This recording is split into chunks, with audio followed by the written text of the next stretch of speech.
மாவட்ட கண்காணிப்பாளர் அலுவலகத்தில் புகார் மனு வந்து அளிச்சிருக்கோம்.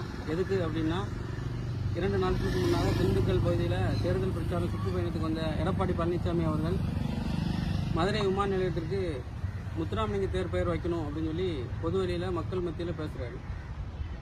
பேசுவது சரி, அது சரியா தப்பான்னா அவங்க அரசியல் நிலைப்பாடு. ஆனால் அங்கே பிரச்சனை என்ன அப்படின்னா, இது மத்திய அரசு சம்பந்தப்பட்ட ஒரு விஷயம். அதுபோக இது சென்சிட்டிவான ஒரு இஷ்யூ. கடந்த ஒரு 20 ஆண்டு காலமாகவே இந்த பிரச்சனை போயிட்டே இருக்கு.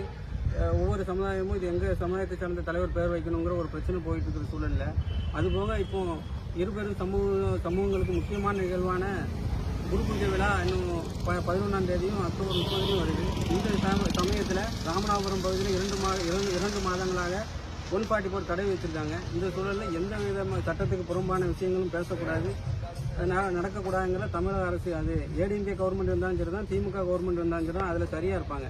இந்த சூழலில் சென்ற முறை முதலமைச்சராக இருந்தவங்க இந்த நேரம் எதிர்கட்சி தலைவராக இருக்கிறவர் இப்படி ஒரு சென்சிட்டிவான இஷ்யூவை எப்படி பேசுகிறாங்க பொது வெளியிலங்கிற ஒரு சந்தேகத்தை ஏற்படுத்துது. எடப்பாடி பழனிசாமி அவர்கள் தெரிவித்த இந்த சூழலில் இரு பெரும் சமூகங்களுக்குள்ள ஜாதி மோதல்களோ கலவரமோ ஏற்பட ஒரு சூழல் இருக்கு.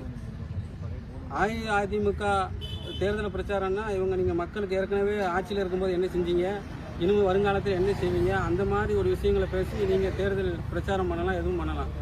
மக்கள் இயல்பு நிலையை பாதிக்கிற மாதிரி ஒரு பிரச்சனையை நீங்கள் பேசுனீங்கன்னா அதுக்கு என்ன காரணம்? அரசியல் பண்ணுறதுக்கு எவ்வளோ விஷயங்கள் இருக்குது.